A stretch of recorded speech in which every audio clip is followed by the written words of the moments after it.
હવે વાત કરીશું દ્વારકાની તો દ્વારકા જિલ્લામાં પોલીસ દ્વારા બ્લેકઆઉટ કરવા પેટ્રોલિંગ કરવામાં આવ્યું। રાત્રિના સમયે પેટ્રોલ પંપ સહિત શહેરના મુખ્ય માર્ગો પર પોલીસ દ્વારા પેટ્રોલિંગ હાથ ધરાયું હતું।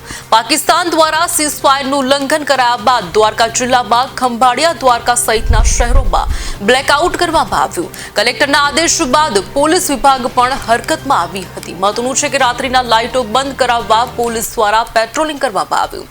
સલાયા ખંભાળિયા સહિતના વિવિધ જગ્યાએ તંત્ર દ્વારા લાઇટો બંધ કરાવાઈ હતી।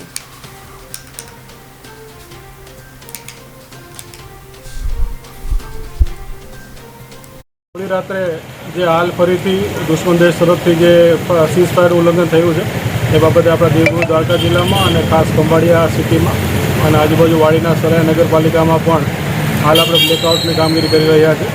ટોટલ બધી દુકાનો મકાનોની લાઇટો ખાસ કરીને બંધ કરાવે છે। જીવન જરૂરી વીજ પ્રવાહ સિવાયની બધી ચીજવસ્તુઓ અને હાલ કોઈ પણ સામાન્ય માનવી એમને રસ્તામાં ન ભટકે એટલે પોતપોતાના ઘરે સુરક્ષિત રહે એ બાબતનો પ્રયત્ન અત્યારે જિલ્લા વહીવટીતંત્ર ચાલુ છે। અન્ય કોઈ પણ અફવામાં ફરીથી માણસો ન આવું એવું ફરીથી મારું સૂચન છે અને કોઈ પણ માણસને જરૂરિયાત હોય જિલ્લા વહીવટીતંત્ર હંમેશા તેની સાથે છે। ડીઈઓસી મામદાર ઓફિસ ખંભાળિયાનો નંબર 100% ચાલુ છે। કોઈ પણ માણસ ગમે ત્યારે